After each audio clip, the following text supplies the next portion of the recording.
Thank you for being here. It's a pleasure to be here again this year. So Propulsion Analytics is a company that is engaged in the business of energy efficiency and performance monitoring, and I try to offer products and services to our end customers, the ship operators, in fact, to help them optimize their operations. So we're focusing on the way companies operate their vessels, and we build technology and tools to assist in that direction. Let me get the... So energy efficiency historically started, as we all know, about 10 years ago or so. And the first measure that everybody did was simply to reduce speed.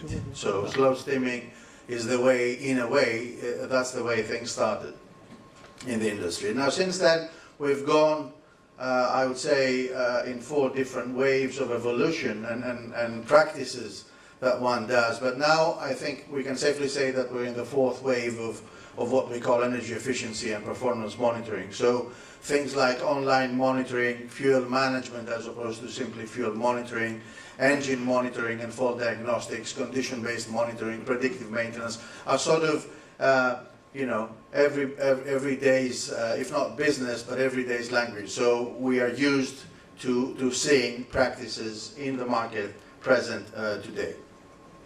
Now, as a company, we believe that in order to develop and deliver value, one needs to encompass and embed 3 different pillars.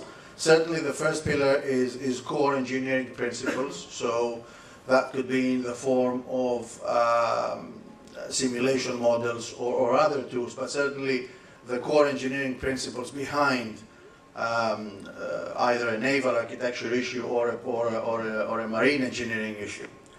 The second pillar that we should never forget is the human expertise. Human expertise can be found in technology vendors, in machinery equipment designers and makers, but certainly also in ship operators. So one has to take that into account in order to bring the end value the best possible way.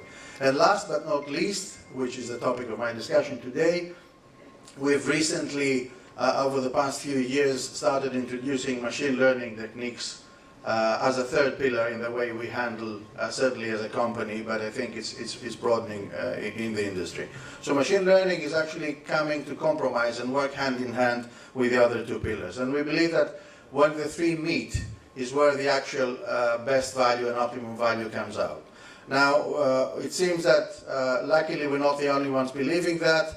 Some of the big guys are actually following the same path. WinGD, one of the 2 major engine designers, some of the people in the room might know them still as Wärtsilä 2-stroke engines, but this is the new name. So WinGD, with whom we're lucky to cooperate with, they've selected us about a year ago to develop for them, based on these, as I said, 3 pillars, engineering, human expertise and machine learning, the new engine diagnostic system, which is now becoming standard in their engines. Now, okay, so let's demystify a little bit machine learning. So what is it? Everybody's talking about machine learning.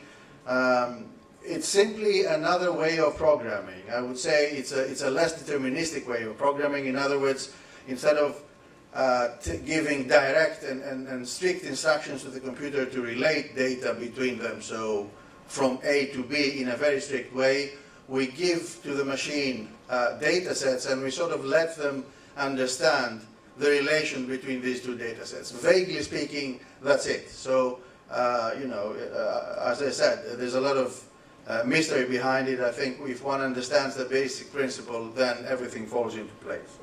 Now, initially we started seeing machine learning applied in sort of science, more engineering like biology, science like biology, pharmacology, medicine, engineering, macroeconomic forecasts, etc. But it's becoming part of our daily life. I think we might not realize, but what we see every day in our internet visit around the net and the advertisements that we're being served are actually the outcome of machine learning algorithms matching our profile, our practices, our habits to the needs of people who want to advertise their products. So that is an everyday experience that we might not realize we live in. Same happens with fraud detection and also the financial transactions that we go through every day, be that credit cards or PayPal transactions or things like that. They're all sort of filtered, if you like, through machine learning algorithms to detect fraud.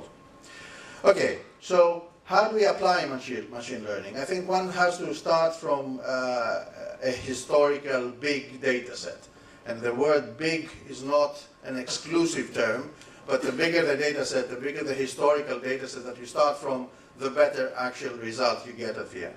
So you gather your historical big data set. And you use that historical big data set to relate the data between them. So, if you like, the cause and effect sort of principle. And you train the machine learning algorithm to understand the relation between data sets. Now, once you've done that, then you can apply it in real life conditions. So you put it in action, and you apply that in your daily operations. Okay, let's take some examples that are closer to us. So I'll share with you, I'll try not to go deep into the technical side, but I'll just give you some sort of high-level understanding and a little bit into the behind-the-scenes story of applying these concepts into the shipping industry, and in fact, into the monitoring and energy efficiency business.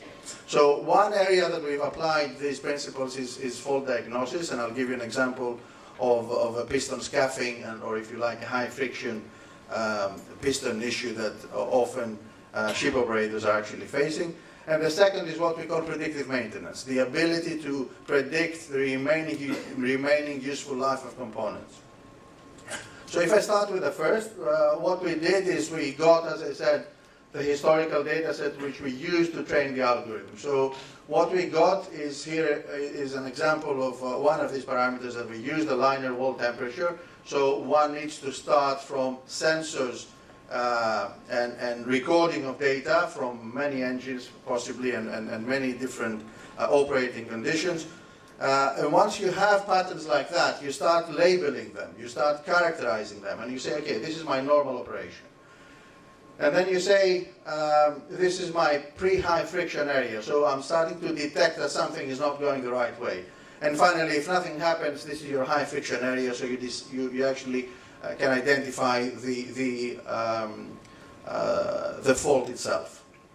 Now, if you do that for, as I said, numerous operating conditions and numerous engines, and you use all these values and data sets, you can actually train the algorithm and then put it in action. So once you put it in action, which is the step 2, and this is where value is actually brought to the end customer, during operation, you simply measure, you monitor, if you like, the equivalent parameter that you use to train the algorithm, and upon monitoring it, you can detect, according to the evolution of the signal and the sensor reading, in which state you are. So initially, in a real-life condition, you see everything is green, normal operation, nominal values, and then suddenly it sort of starts oscillating, if you like, and the algorithm is able to predict that you're running into a pre-high friction area. So it detects early in advance, and it tells you that perhaps you have to lubricate more.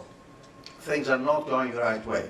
Now, obviously, if you don't do anything, and the signal continues and life goes on, the algorithm will actually detect that you're now running into high friction area. So this is just one example of how one can apply machine learning, training the algorithm and applying it in real life for fault diagnosis. The second example I'd like to share with you is what we call predictive maintenance. I'll use the example of an exhaust valve.